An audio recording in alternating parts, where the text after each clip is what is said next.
Welcome to Between Rounds. I'm Mike Petrarca, and today we're thrilled to introduce a truly exceptional guest, Master Maggie Messina. Rather than summing up her accomplishments in just a few sentences, we'll let her incredible journey speak for itself. Master Messina is a world-class martial artist, a multiple gold medalist for the USA, and a passionate teacher with over 35 years of experience. Recently elevated to an 8th degree black belt, she's also a regional director for various martial arts organizations and a fervent advocate for female fighters through her initiative, Female Fighters Matter Too. From her remarkable achievements in martial arts to her profound impact on the community, Master Messina exemplifies the true spirit of martial arts, dedication, resilience, and heart driven to make a difference. Join us as we delve into the life and insights of a martial artist who has not only reached the pinnacle of success in her field, but also uses her platform to inspire and empower others. All right. Hi, everybody. Welcome to Between Rounds. I'm Mike Petrarca, and we have a very special guest today. And normally I give an intro that kind of sums up our guests with, a few sentences here. But Maggie, I'm not going to do that with you because I'm changing it up a little bit. Because, obviously I did some research and I could talk for probably about an hour about you, and I would not even come close to one iota of all the achievements and accomplishments that you've done. So I'm not going to do that. I'm gonna let you talk about everything that you've done, but I do just want to let people know that everybody, I'm here with Master Maggie Messina. She is a world-class martial artist and has won numerous gold medals for the USA. She's been teaching martial arts for over 35 years and is currently, you can correct me if I'm wrong, is it still 8th degree black belt, or have you gone up since then? I just received 8th a couple of months ago. All right, 8th degree black belt.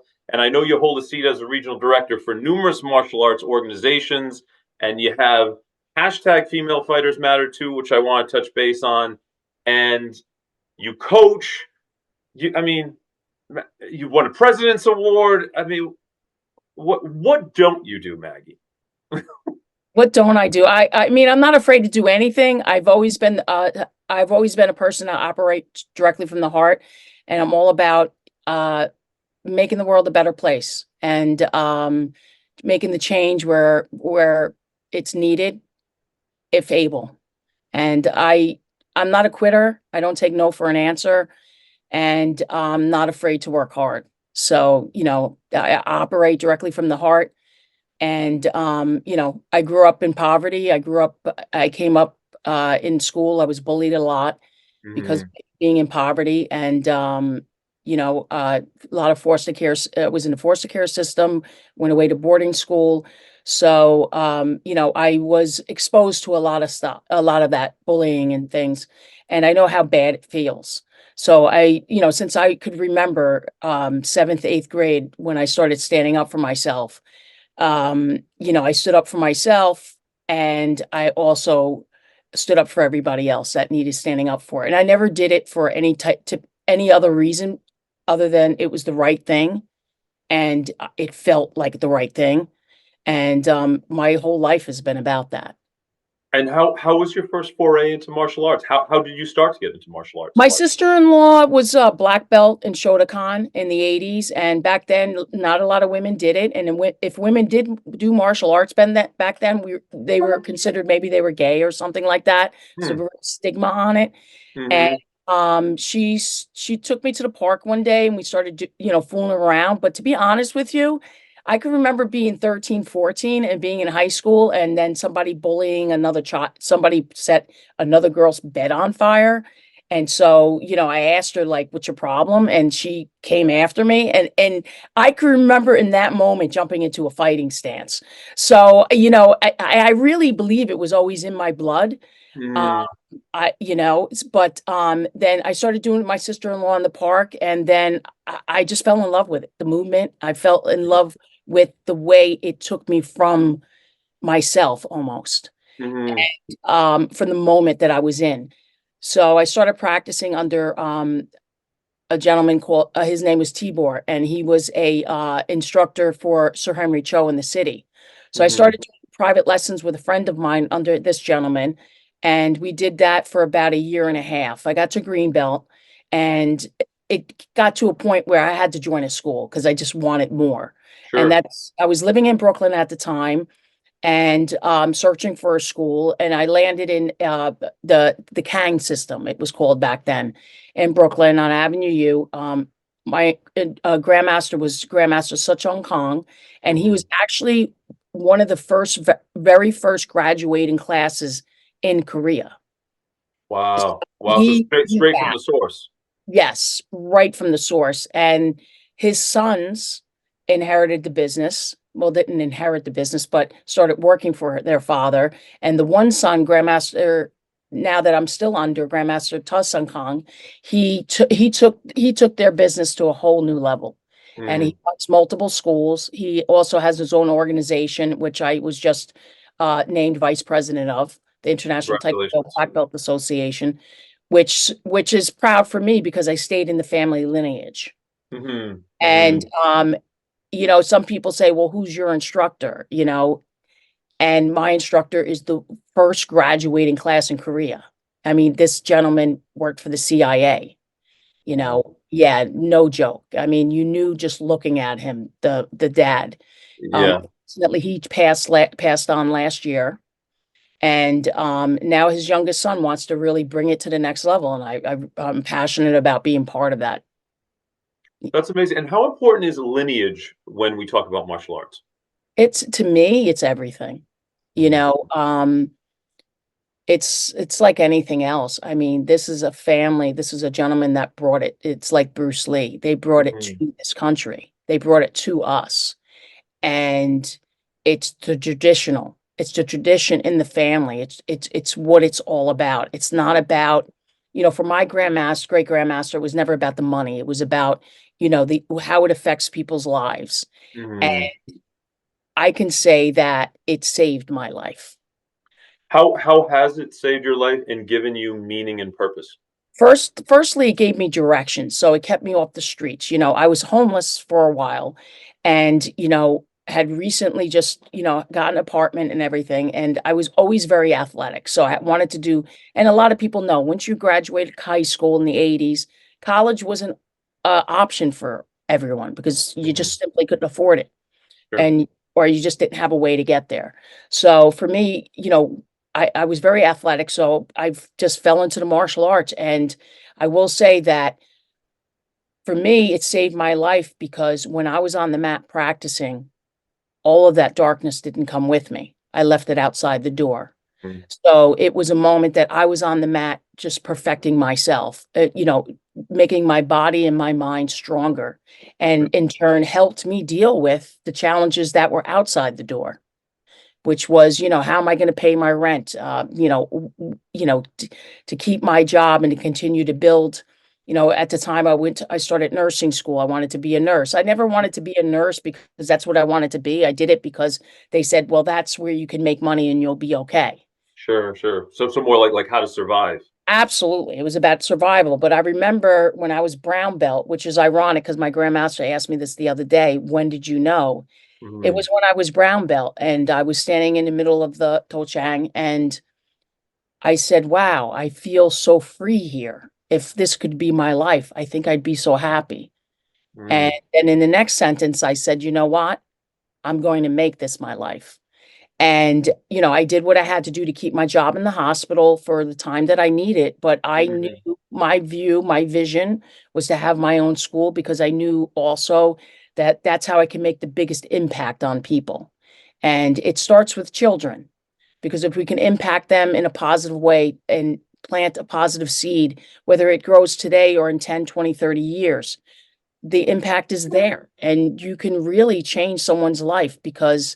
And I knew that firsthand because I had a teacher in my life that planted the seed that don't listen to what people say because you're poor or because you're, not a college educated person, that you're any less brighter than the next person. Mm, Just have to find your way and find your how and make that happen. And that message was instilled in me from my seventh grade English teacher. Even wow. though it wasn't alive a lot of the time early on, it was there later. And Mm, it was there where I said, you know what, I'm not stupid. I can do this. I just have to find my way and my how. And it took time. I got derailed a few times. wow. But I always found my way back on track. And tell me about the philosophy of take hold taekwondo in the training that you offer. Okay, so one second, she got the phone. Okay. So my philosophy of take hold taekwondo is obviously my philosophy is to stay on the same journey as my grandmaster about changing lives and making that impact and I use martial arts as a tool to connect and to make the connection to others to help them become without it sounding like a sales pitch or it's not written on my wall anywhere Yeah. when you walk in, but to be the best version of yourself. And Hmm. I do know that as young kids, we have a lot of different cultures where I am. So it's very cultured area. And Hmm. with culture comes a lot of beliefs. So, there is a stigma where, women we're made to feel where we should be a nurse or we should, find a husband and get married and be a Hmm. good parent, be a good mother, be a good wife. And but we're capable of being so much more.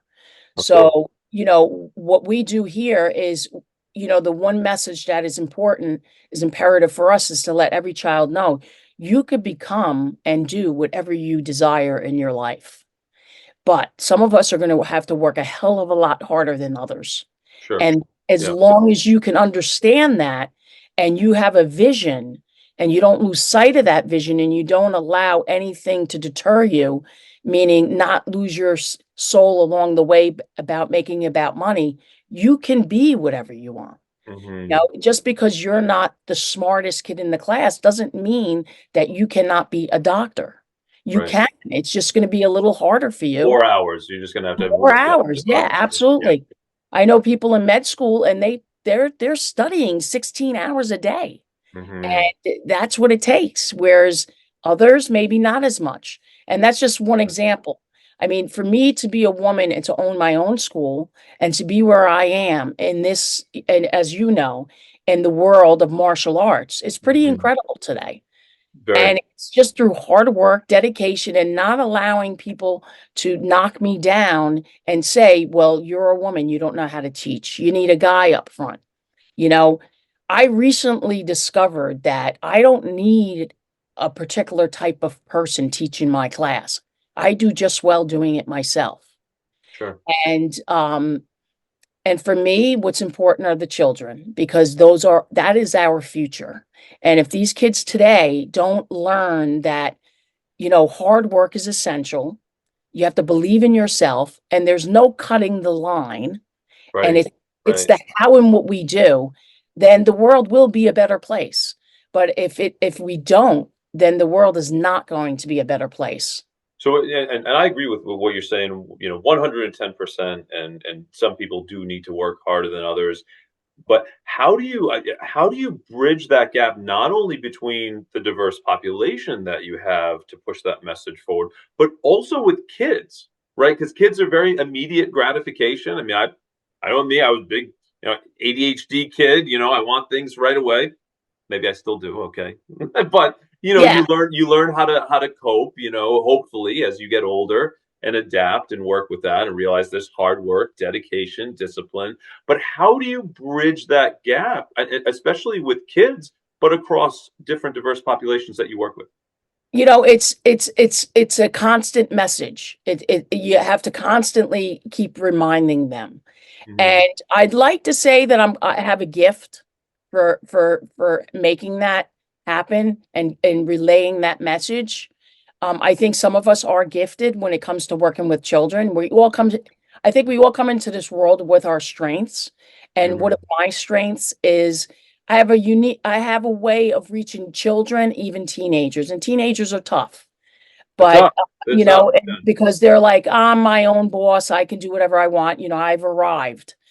But, and you don't want to become as if you're preaching to them, because Right, you right, can't be right. preachy. Also, you have to make sure that you live by that example. You can't tell your Mhm. child not to drink and smoke, and you drink and smoke. I mean, it's not rocket science. And I also think, I really mean it from within my heart and the deepest part of my soul. I mean what I say. Mhm. And, that's important as well, because children feel that. They know that. Absolutely. Yeah. And, also, kids, they want structure. Hmm. They wanna be held accountable. They wanna feel like, "Wow, I really earned this. I worked for this." Right. That's why it's so important that, there are a lot of businesses that have become very, materialistic, like, "Come for 2 months and you're gonna get this belt, and if you come for this too as long as Hmm. mommy and daddy are Hmm. paying." But Hmm. you know what? That is not helping anyone. No. It's just feeding a problem that we have today, with instant gratification. I mean, and I'm not afraid to say that. And, it like I say, not everyone is for everyone. Right, right. So, Have you lost people because oh, of I've had people that were very wealthy, and they bring their child in and they said, "I don't care what it costs, but I want my child to have a black belt." I mm, said, "The number one, the cost has nothing to do with it. It's what your mhm, child's willing to do, and dedication." And I had one gentleman, it would come in and say, "Why isn't my child taking the black belt test?" I said, "He's not ready. He hasn't, he's just not ready. He's not sure. there yet." And the father goes, "Well, it doesn't matter. I'll give you whatever you want. Just give him his black belt." I said, "I'm sorry." And he goes, "Well, everything has its price." I said, "In this little part of the world, it doesn't. I'm sorry." Not in your part of the world. Yeah. Yeah, and, the guy goes, "Well, I'll take him somewhere else." I said, "Well, you're welcome to. I'll give you the addresses." I Sure. mean, but, I'm not, that's what I meant earlier by, be careful not to sell your soul. Yeah, yeah. Stay on your That's what I journey. was just gonna say. Your ideals is not for sale. I didn't come into this business to become rich Mm, in monetary, rich in soul, rich in heart, yes. And I can hold my head up. And, I've been approached many times from many people to buy the business, or to, let's get together and do this and that. And I'm like, yeah, but it's not really, that's not my journey. And they think I'm nuts when I say it, but you know mhm. what? I want to wake up in the morning and be okay for what I did yesterday. And I think that you're born, like I said earlier as well. I think that's something you're born with, because I've watched many friends of mine in this business sell their soul, and I'm like, "Wow, Right, right. what a loss," you know? And Maggie, I mean, I know you've had an illustrious career. What are you most proud of, or what are some things you're most proud of if you can't name just one? Okay, the one thing I'm most proud of is watching my students. I have a couple of students that have done really well in life, and, And I not do. not just on the mat, just in No, life. I'm Life. not even on the mat. I'm not even talking about the mat. I mean, they've moved on and created nonprofit organizations and have changed the world within cities and little cities, and they've impacted those little cities, where they've majorly impacted homelessness Mm, and, kids from poverty and their education levels. And to think that I may have had a little part to do with that, mm, that is what I'm most proud of. I mean, the awards and the accolades, they're all great. And, most times I get these things and I don't even, like the President's Award, when I received that from Joe Biden, I don't even know how that happened. yeah. I just do what I do and that's it. And, Yeah. I get these phone calls like, "Wow, you're an extraordinary person. You've really, like, are a selfless person. You deserve this." And it's great and everything, because it does make me stop and think like, "Wow, I'm on the right track. I'm doing the right thing." And that's very helpful. But the most rewarding things that brings me to tears is when I have a student that has done something so amazing, that it just chokes me up to think that I've had something to do with that. Right. You know, Right. the road they've taken, and just to see them succeed and be happy people. And then when they bring their own kids back to me, I That's got think to feel good. that's been happening. Yeah, And that's they're like, I want you to teach my children exactly what you've taught me. And I'm like, wow, that just brings tears to my eyes. I mean, they say the older we get, the more emotional we get, and it is true. But it just I don't there's no other better feeling. and it sounds like not just the stuff they learn in the martial arts, but Absolutely. the life lessons The that they learn. life lessons. People think that the martial arts is all about the kicking and punching, but actually I view it as one of the smaller parts of it. It's Mm, it's it's who it's shaping you into as far as the human being you're going to become, the part of the society that you're going to become, because you're going to take these lessons and you're going to carry them into your further life.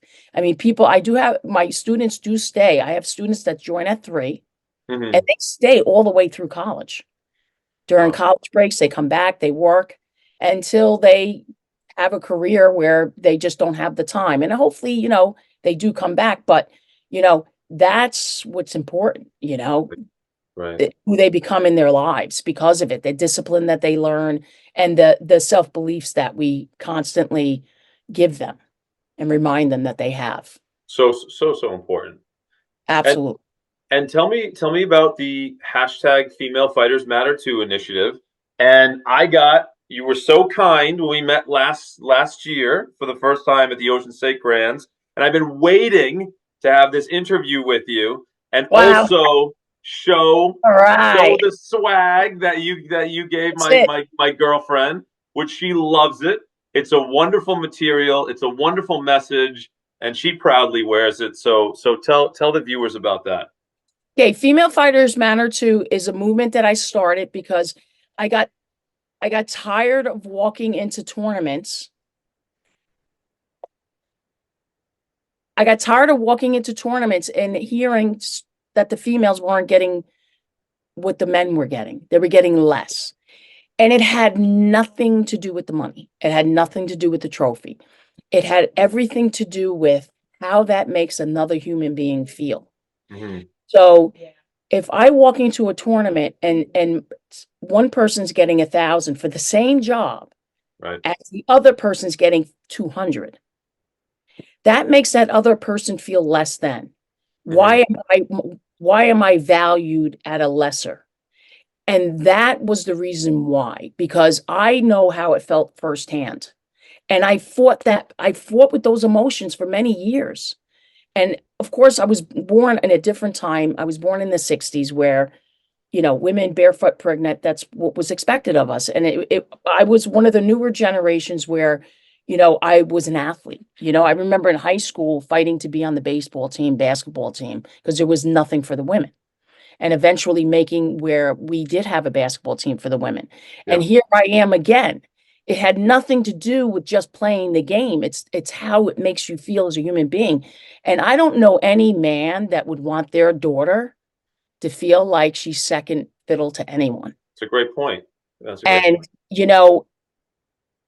it's not a good feeling. And men today are different than the men back then. Because back then we were viewed as to be mothers and to be, wives, and that's it. But today, things are different. Very And different. Yeah. yeah, and you know what? We deserve to be valued the same. So it wasn't like a sexist thing or anything like that. Hmm. It was just like, I saw how it was making these other women feel as well, and these young girls. Hmm. Why should I go to a tournament if I'm going to be made to feel a certain way? Right. And then the promoter will say, "Oh, well, we don't have that many women." Well, maybe if you change your ways, maybe you Hmm. have more women. Hmm. And, well, that's going to take too long, blah, blah, blah. Well, you know what? If you're really truly about the mission, the length of time that it's going to take should not matter. Right. But at Right. the end of the day, the change should matter. And I see the change already. I mean, the tournaments are Good. I full of was going to ask how are things going with that, or, big or time, do big you see time. meaningful changes? I see a major difference. Absolutely. We still have a ways to go, but there is a big difference. And there's also people out there that are all about it as well. And I think fathers out there that are having Hmm. kids today, and they have girls especially. They're like, wow, I never want my little girl to feel that way. Wow, Right. you guys really get a bad rap. And that's what's most important. Let's Hmm. let's help each other feel important. We're all important in our own little way or a big way. And it's our job to treat people equal and to be kind to one another. It's about, the tenets of martial arts: courtesy, integrity, perseverance, indomitable spirit, Mhm. self-control. You can't teach those words if you're not practicing them. Right. You got to live it. Yeah. It's very hypocritical. So, that's where Female Fighters Matter to started. And I'm happy to say even NASCA's creating, they're now creating another women's division, Grands, Wonderful. which Wonderful. is and they several of the promoters called to let me know, and they said, what we want you to know, it's on behalf of Female Fighters Matter too, being so involved in making things better. And that's a big thing. That's a big step in the right Very. direction. You said earlier about instant gratification. People Hmm. want it now, now, now. But there's no, there is instant gratification, but it never lasts for long. Right. It's Right. the work that we do to make a change that those changes will last much longer. Um, so Female Fighters Matter too. A lot of the money I take out of my own pocket. Wow. I sell stuff to get the funds back or whatever, but I'll never, ever get enough sweatshirt money to what Yeah. I've laid out. I've laid out at least $100,000 of my own money. Easy. Wow. So this is something you believe in so strongly, and for the I next give generation that out you. of my own pocket. Yeah. And whatever money, I make, I don't live in a mansion. You know what I mean? I don't drive $100,000 car. Yeah. I don't believe that that's what's important in my life. I find the money that I make is important to make a change for tomorrow when I'm not here, or in 20, 50, 100 years. Okay. I'm going to live to 160. So, yeah. So that's just, I operate from a very inner part of my integrity and my Mhm. heart. And, I hope that we can have an impact on others, that they can just believe in their journey and their Mhm. vision and not give up. And I'm hoping that, some of these young girls today that I have seen what we do with Female Fighters Matter too can somehow replicate that in their future. And I'm confident there's going to be a lot of help in the future, but we have to, stay honest. And Mhm. those who Female Fighter Matter too has helped a lot of events. Some of the events are very good where they give back as well, but some Oh, of the events they just take and they don't give. I see. I And see. if I'm not giving, they're not giving. That's not what Female Fighters Matter 2 is about. And So if there still needs to not be the about it, fun. I'm not going to continue to support your event. Mhm. You, Mhm. you can't take after, and I'm not even talking about events I've supported for 5, 6 years. Some of them don't reciprocate, you know?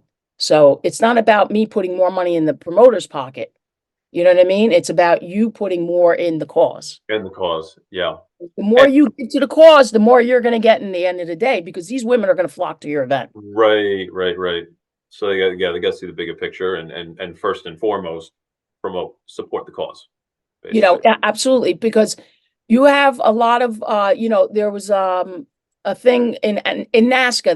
They have an issue where when kids turn 18 and they go to college, they stop competing. Mhm. If you treat these college kids right, and if you make them feel appreciative, and if you can put the money that they need for books in their pocket, they're going to show. Yeah. So Yeah. don't say it's problem with college. It's not. Right. The problem isn't college. The problem is the promoting and what you're giving and not giving. So some promoters want to bring it bigger and bigger, but it's not going to happen. Right. It's like the Olympics, right? There's a lot of talent in there out in the world they should be in the Olympics. The Mhm. only reason why the best isn't there is because they can't afford and they don't know how to get there. Yeah. Yeah. So, as good as people think they are as Olympian, Olympian champions, there are some really talented people out there. They just don't know how to get there. And let me ask you, just in terms of like female fighters getting their due and female sports in general. I mean, I personally, I love boxing, and there's so many amazing competitors. I like the female fights better these Oh days yeah. than the male fights. I mean, you have Amanda Serrano versus Katie Taylor, a little while ago. You had Katie Taylor going up against Chantel Cameron for the first time was an amazing fight. The second one, I don't know if you saw that. That was action packed from start to finish. You have, of course, Clarissa Shields, and then in the MMA side, you have Cyborg Santos, and many others. Amanda Nunes. I got to ask you because I think that this is an important question. What do you think? I mean, you have the real fighters, like that. But what do you think of the fighters these days about the YouTubers, the OnlyFans, getting up and doing these fights, in the lingerie and everything like that? Good, bad, indifferent? It's funny you say that because I saw something come up on my feed yesterday with the WWE Hmm. and the way the women are dressed. I think it's disgusting. You're taking everything away from what we're trying to do. You're sexualizing women. Ladies, if you continue to sexualize yourself, don't ask. Hmm. Don't ask to be treated fairly because you're sexualizing yourself. You're using your sexuality to get where you're going. Oh, let her answer the phone. Right. You're using your sexuality. We're trying to get away from that. We're trying to be accepted for the athletes that we are. And I was at the Karate Combat this past week in Las Vegas. I went to see Ross fight, and Yeah. Yeah. there was the women's fight. Hmm. That fight was the best fight all night. It was because they dug so deep because they have to work really hard. There was only one women's fight. There's Hmm. 11 fights, one women's fight, and they had to dig hard to stay where they are. And they fought. It was the best fight of the night. And you know, they weren't sexualizing themselves. They were dressed like fighters. Now Hmm. you go into Hmm. boxing and you're just taking everything away. You're Right. taking everything that we worked so hard for away. And I don't like it. I don't like it at all. There are times I want to comment and say something like the WWE. I was very disappointed. Hmm. I don't Hmm. like it when I see it in magazines. There was one magazine I was on the cover of Taekwondo Times, and this Uh-huh. was in 2011. And on the magazine, they asked me to wear heels and a suit. And I did it. But then after I did it, I said, what the hell did I just do? Hmm. I went in a different direction, but I never did it again, you know. It wasn't, but Even that didn't feel consistent even enough. that, I was like, wow. And then even when, especially when I went to the Taekwondo Times headquarters, the way I was being perceived as this good-looking woman with heels. I wasn't being looked at as an athlete, a Champion as an businesswoman, athlete, and and all those other things. So I completely don't agree with it. I mean, people obviously will disagree, but it's bringing us we're stepping back whenever we do mhm. that. That's just how I feel about it. Sure, sure. Well, I had to ask you because I said, well, I'd love to get your opinion on that. Thanks for going out there and sharing that with everybody. Um, so I know a couple more questions for you. Time always goes by so quick, I Maggie. know, I It's know. like too quick. But what can we expect from you in 2024? Okay, What's on the radar? all right. So 2024, I'm going to be releasing a book. It's called Tattered Laces. Okay. It's dedicated to my three siblings, which I lost during COVID, and tragic loss. And it's to tell our story as kids, how we grew Mhm. up, and their journey as adults, how our the bullying and growing up in poverty affected them as adults. Because a lot of people believe that when you grow up and you're bullied and you're treated a certain way, that it goes away because you're an successful adult. Not Mhm. always the truth. Oh. It stays there. Mhm. So that's a big project that's going to be released. Also, I'm looking to take FFM2 to a much higher level. So I'm working on nonprofit. and just to continue doing what I'm doing. Beautiful, beautiful. And I want to say, hopefully, I mean, we could talk about this too some other time, but what we're hoping to do with the World Cup of Martial Arts is have an all-female competition and fight for the new year. So I did want to tell you that. More information to come, but we're hoping to have different competitors, different styles of martial arts. So if you can make your way to Pawtucket, Rhode Island, we'd love to have you. That's definitely. Also, I also like to help support that event too. Female fighters that support it. As we wrap up our engaging conversation with Master Maggie Messina, it's clear that her journey in martial arts is a narrative of relentless perseverance, empowerment, and transformative influence. Her dedication transcends the realm of martial arts, extending into the lives she has touched and the communities she has uplifted. Master Messina's advocacy through Female Fighters Matter Too, her upcoming book, Tattered Laces, and her continuous work to level the playing field in martial arts is not just commendable, but inspiring. Her story is a testament to the idea that martial arts is more than physical combat. It's a tool for personal growth, societal change, and empowering the next generation. We thank Master Messina for sharing her profound experiences and invaluable insights with us today. Her journey reminds us that in the pursuit of our passions, we have the power to impact lives and create a legacy that resonates beyond the dojo. Thank you, Master Messina, for joining us on Between Rounds. To our audience, let this be a reminder to follow your heart, stand up for what's right, and never underestimate the impact you can have on the world. Until next time, keep striving for excellence and making a difference in your own unique way.